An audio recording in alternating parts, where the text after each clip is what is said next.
자, 우리 지금까지 마태복음 6장에서 신앙생활의 중요한 세 가지인 구제, 기도, 금식에 대하여 예수님께서 가르쳐 주시는 말씀을 배웠습니다. 근데 예수님의 말씀 가운데 반복되는 것이 있었습니다. 외식하는 자들은 이미 자기 상을 받았다고 하고, 은밀하게 하는 자는 은밀한 중에 보시는 너희 아버지께서 갚으신다는 것입니다. 외식은 사람에게 보이려고 하는 것이며, 그것으로 자기 상을 받았다라는 것은 다름 아닌 오늘 본문에서 말하는 보물을 땅에 쌓아두는 것을 말합니다. 반대로 아버지께서 갚으시는 것은 보물을 하늘에 쌓아두는 것입니다. 성도 여러분, 우리는 하나님의 자녀로서 하늘, 즉 하나님께 속한 자인데, 그럼에도 불구하고 신앙생활, 경건생활조차 땅에 속한 자와 같이 할 수 있다는 것입니다. 이 19절의 보물은 단지 돈과 같은 재물만을 의미하는 것은 아닙니다. 보물의 원어가 저축하다, 보관하다라는 동사에서 유래한 말입니다. 이는 그냥 써버리면 안 되고 저축하고 잘 보관할 가치가 있는 매우 귀한 것을 의미합니다. 예수님은 우선 우리가 보물처럼 여겨야 할 귀한 신앙생활에 관해서 그것을 하늘에 쌓지 않고 땅에 쌓는 외식에 대하여 경고하신 것입니다. 땅에 쌓은 것들을 좀과 동록이 해야 한다는 것은 시간이 지나면 흔적도 없이 사라져 버린다는 것을 의미합니다. 이 땅에서 받은 자기 상, 자기 자랑은 시간이 지나면 사라지고 아무런 의미가 없습니다. 설사 위인전에 이름이 실리면 뭐합니까? 정작 당사자는 이 땅에 있지 않은데 말이죠. 그저 없어지는 것입니다. 또한 땅에 쌓은 것은 도둑이 구멍을 뚫고 도둑질합니다. 사람들에게 잘 보여 받은 자기 상은 늘 도둑 맞을까봐 불안합니다. 땅에 쌓은 것은 늘 불안한 것을 우리에게 가져다 줍니다. 모래 위에 쌓은 성처럼 구멍나기 십상인 것입니다. 신앙생활은 마음이 중요합니다. 하나님은 우리 마음의 중심을 감찰하시죠. 그래서 21절, 우리 마음이 어디를 향하고 있는지가 중요하다라고 하십니다. 그리고 마음의 문제이기 때문에 은밀한 것입니다. 남이 보는 것이 아닌 하나님께서 보시는 것이 중요합니다. 하나님은 우리의 마음속 은밀한 곳을, 그 은밀한 마음을 역시 은밀하게 보시며 다 갚아주시는 것입니다. 이렇게 하나님께서 갚아주시는 것이 하늘의 보물을 쌓는 것입니다. 그런데 예수님은 이런 신앙생활을 곧장 일상생활로 연결시켜 가십니다. 왜냐하면 사실 신앙생활이나 일상생활이 다를 것이 없기 때문입니다.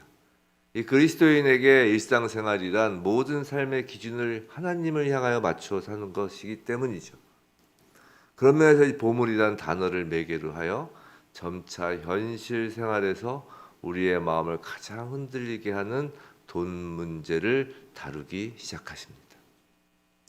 22절, 23절에서는 이제 신앙생활의 연장선으로서 일상생활에서 중요하게 여기는 돈에 대한 주제로 이제 발전시키고 있는 것을 볼 수 있습니다.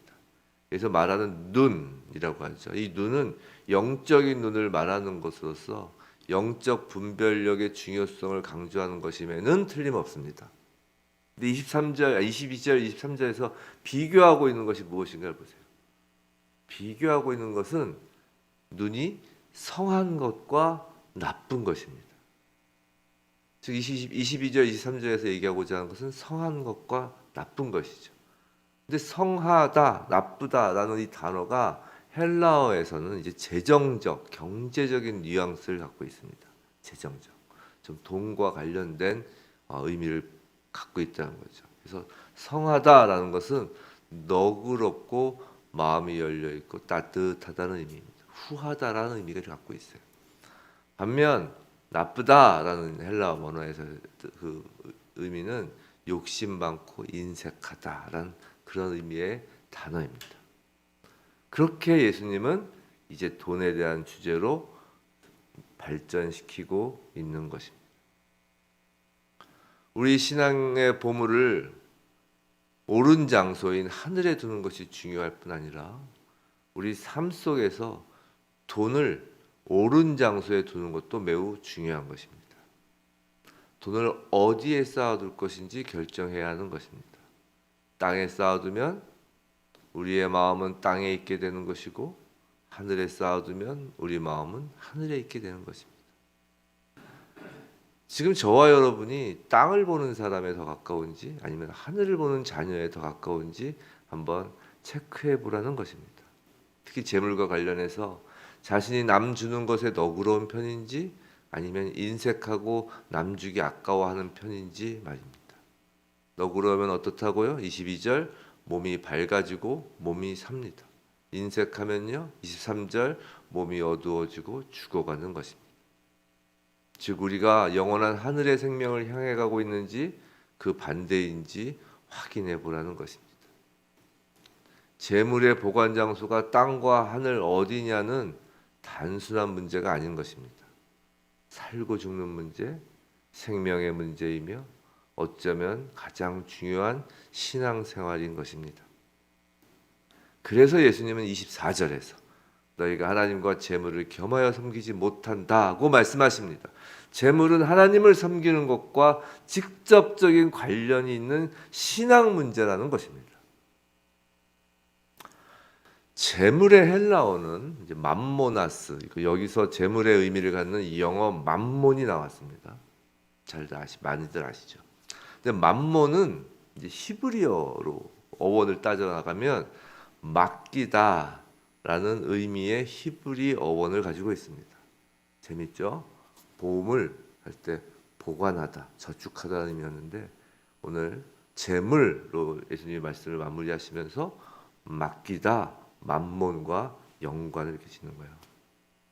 자, 무슨 말이냐면 맘몬 이 뜻이 맡기다예요. 맡기다. 맘몬은 맡겨져서 임시로 보관하는 것이라는 것입니다. 내 것이 아니라는 것입니다. 누가 맡겼다는 건가요? 하나님이 맡기셨다는 것입니다.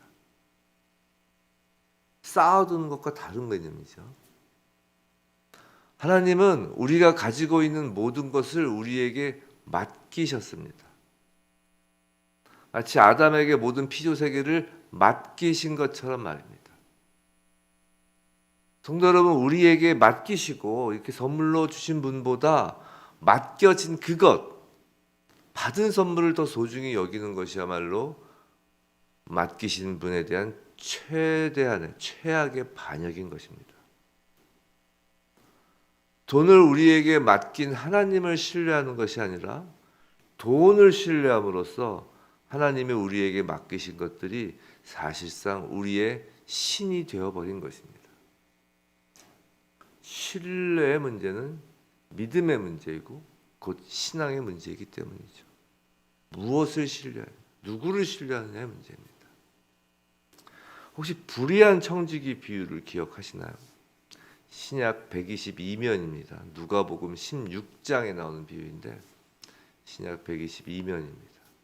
한번 성경을 갖고 계신 분은 신약 122면 누가복음 16장을 다 펼쳐놓으시면 거기 나온 비유인데 일단 내용만 간략히 말씀드리면 아시겠지만 청지기가 이제 주인의 소유를 낭비해서 주인이 청지기를 해고할 것이라고 통지합니다.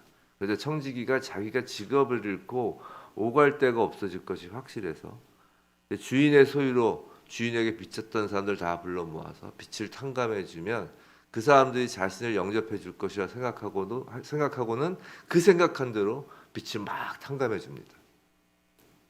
이건 인간적인 땅의 것을 생각하는 사람들은 이 비유를 이해를 못하는 것입니다.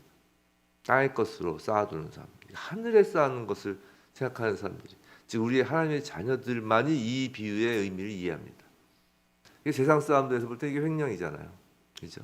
그렇게 이해하기 시작하면 이 비유를 이해를 못한다는 거예요. 그렇게 접근하기 시작하면 이 청지기를 주인이 칭찬합니다. 그래서 이 부분을 해석하니까 어려워하는 거예요. 관점의 차이가, 관점을 바꾸지 않기 때문에. 이 청지기를 주인이 왜 칭찬할까요? 예수님께서 왜 이 비유를 드셨을까요? 첫째는 청지기는 이제 자신에게 끝이 있다는 걸 확실히 알았습니다. 성도 여러분, 하늘의 보물을 쌓는 자는, 하나님을 섬기는 자는 자신에게 끝이 있다는 것을 아는 자들입니다.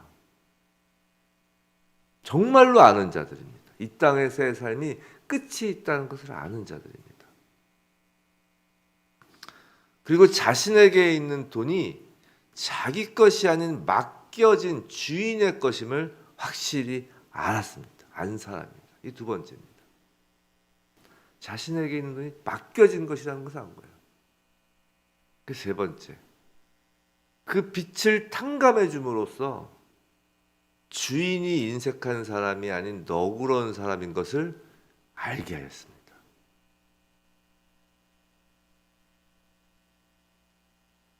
본인의 의도와는 상관없이 하나님 주인을 칭찬받게 한 것이죠.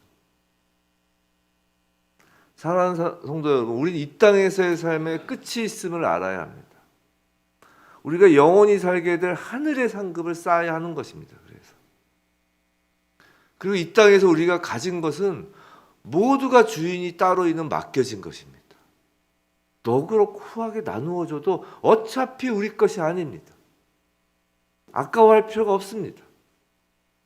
하나님이 우리를 칭찬하십니다. 그렇게 친구를 사귀면 그 친구들은 주인이신 하나님이 너그럽고 자애로우신 분이라는 것을 알게 되는 것입니다. 이것이 보물을 하늘에 쌓는 것입니다. 누가복음 16장 13절을 한번 보시기 바랍니다. 펼치셨으면 누가복음 16장 13절 보시기 바랍니다. 방금 말씀드린 그 청지기 비유 그 맨 마지막에 예수님이 하신 말씀이 오늘 본문의 결론과 똑같습니다. 사랑하는 성도 여러분, 오늘 우리에게 이 말씀을 하신 예수님은 이 땅에 머리 들 곳도 없으셨고 하나님이 그를 나무 십자가에 못 박도록 자신을 하나님께 헌신할 때까지 그런 삶을 계속 지속하셨습니다.